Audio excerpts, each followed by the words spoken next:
कानूनों के खिलाफ संयुक्त किसान मोर्चा के भारत बंद का असर दिल्ली और इसके आसपास के इलाकों में दिखा। भारत बंद की वजह से दिल्ली को नोएडा और गुड़गांव से जोड़ने वाली सड़कों पर दफ्तर जाने के लिए कई किलोमीटर लंबा जाम लगा हुआ दिखा। गाजीपुर बॉर्डर पर किसानों ने NH9 और NH24 को पूरी तरह से बंद कर दिया था।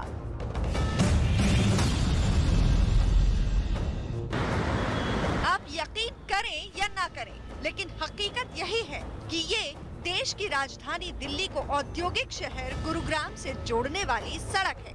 जैसे ही दफ्तर जाने का वक्त हुआ, अंदेशे के मुताबिक जैम लगना शुरू हुआ और नौबत यहाँ तक पहुँच गई कि फर्राटा भरने वाली सड़क पर गाड़ियाँ माचिस की डिब्बियों की तरह दिखने लगी और उनकी चाल कछुए से भी हार जाने वाली रफ्तार में बदल गई।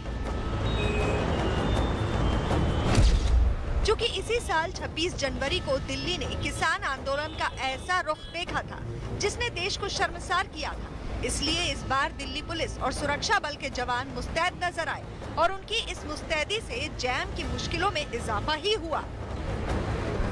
लेकिन दिल्ली को हरियाणा से जोड़ने वाली सड़क इस तरह की जैम की इकलौती गवाह नहीं। जो हाल दिल्ली को गुरुग्राम से जोड़ने वाली सड़क का था, कुछ वही दिल्ली को उत्तर प्रदेश के नोएडा से जोड़ने वाले रास्तों का भी दिखा। दिल्ली को नोएडा से जोड़ने वाली DND का हाल इसे बखूबी बयां करता नजर आया। ऐसे हालात में सड़कों पर फंसे लोगों की झुंझलाहट समझी जा सकती है। ये बेकार की चीजें हैं, इसमें कोई फायदा नहीं है। गवर्नमेंट जो कर रही है वो ढंग का कर रही है। किसान अपना पॉलिटिक फायदा निकालने के लिए सब कर रहे हैं। संयुक्त किसान मोर्चा के भारत बंद ने दिल्ली की मुसीबत किस तरह बढ़ाई, ये दो तस्वीरें इसकी बानगी भर हैं। इसी तरह आंदोलनकारियों ने यमुना एक्सप्रेसवे पर जेवर टोल प्लाजा को ट्रैक्टर लगाकर बंद कर दिया और बीच सड़क पर ही धरने पर बैठ गए।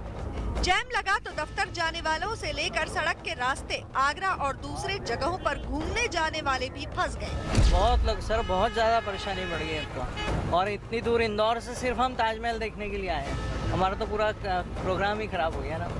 गाजीपुर बॉर्डर पर किसानों ने गाजियाबाद की तरफ जाने वाले दिल्ली मेरठ एक्सप्रेसवे को बंद कर दिया, तो पुलिस ने लोगों की दिक्कतों को देखते हुए रूट डाइवर्ट कर दिया। हालांकि एम्बुलेंस के आने जाने के लिए किसी तरह की रोक नहीं दिखी।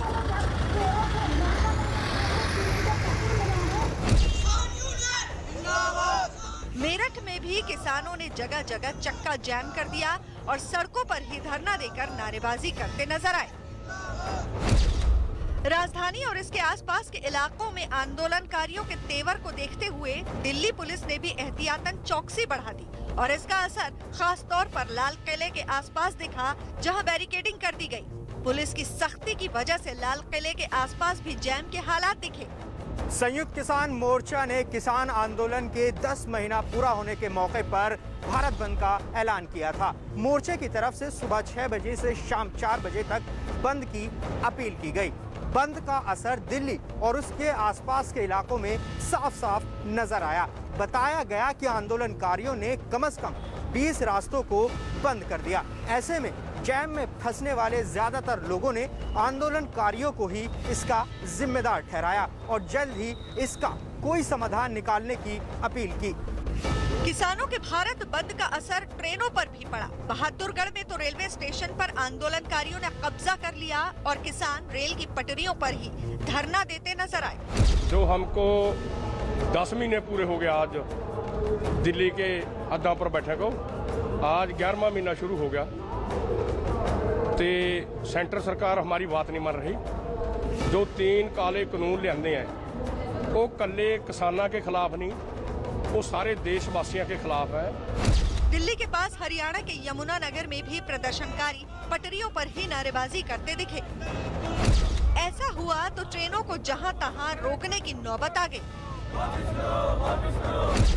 बताया गया कि संयुक्त किसान मोर्चा के भारत बंद का असर 2 दर्जन से ज्यादा ट्रेनों पर पड़ा।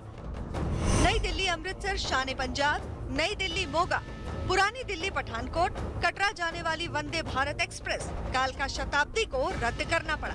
दिल्ली से चलने वाली गोरखधाम एक्सप्रेस भी रद्द कर दी गई। इनके अलावा करीब 16 पैसेंजर ट्रेनों को रद्द किया गया, जबकि 10 ट्रेनों को आंशिक रूप से रद्द किया गया। सड़क के रास्ते निकलने वाले परेशान थे तो वही हाल ट्रेनों में सफर करने वालों का था। लेकिन लोगों की इन दिक्कतों पर किसान नेता राकेश टिकैत का कहना है कि उन्होंने तो पहले ही लोगों से लंच के बाद निकलने की अपील की थी।